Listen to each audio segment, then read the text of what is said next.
Today, we're going to be talking about CPI versus the GDP deflator. What is CPI? The Consumer Price Index is a measure of the average change over time in the prices paid by consumers for a market basket of consumer goods and services. It's often used as an indicator of inflation and deflation, and it helps the Federal Reserve create monetary policies that align with consumer behavior.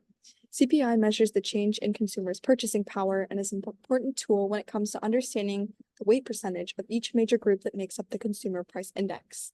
CPI includes goods that are consumed by the typical U.S. consumer, which involve domestically produced goods and imported goods. And it's important to note that the market basket is fixed, but prices themselves will change. How is it calculated? To calculate annual CPI, you take the value of the basket in the current year and divide it by the value of the basket in the base year times 100. Here's an example. The market basket is defined as 3 apples and 5 oranges. Calculate the CPI assuming 2012 is the base year. So first we're going to calculate the market basket.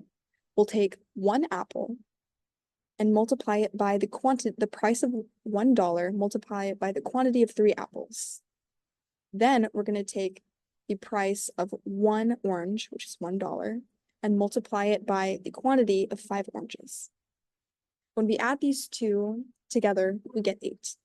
We're going to do the same thing with 2012 and 2014 to give us a market basket of 8 in 2012, 11 in 2013, and 19 in 2014. Now let's calculate the CPI.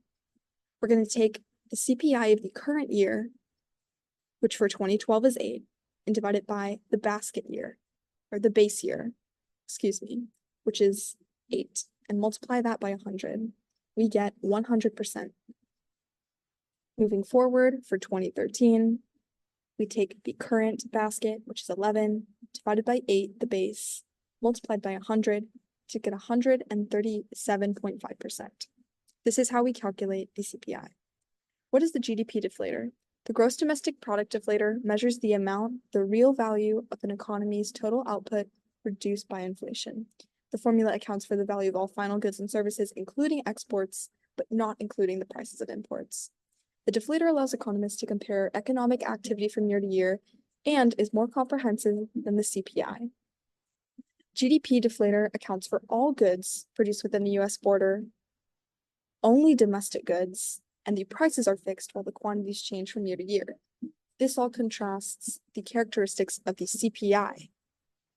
How do we calculate the GDP deflator? We take the nominal GDP and divide it by the real GDP multiplied by 100. Let's look at the example. Given that 2015 is our base year, to calculate the GDP deflator, we take our nominal GDP of $75,000 divided by the real GDP of $75,000 multiplied by 100, we get a GDP deflator of 100. What about 2016? We take $88,700 divided by $88,000 times 100 to get 104.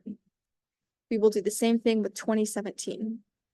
This is how we calculate the GDP deflator. Let's keep in mind the differences between the GDP deflator and the CPI. There are important differences regarding each.